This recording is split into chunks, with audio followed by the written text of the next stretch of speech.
आज बनाएंगे मज़ेदार तोरियाँ। तोरियाँ बहुत अच्छी होती हैं, सेहत के लिए भी लाइट ग़िज़ा होती है, फैट फ्री होती हैं, तो मुझे तो बहुत अच्छी लगती है। तोरियाँ बनाने के लिए तोरियों को मैंने छील के धो के काट लिया है गुलाई में।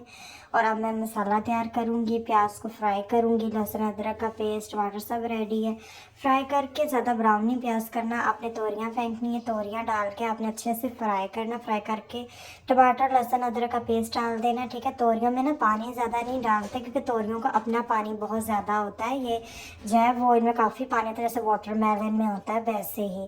तो ये देखिए तोरियों ने अपना पानी छोड़ा और इसी पानी में पक के तोरियाँ हो गई तैयार।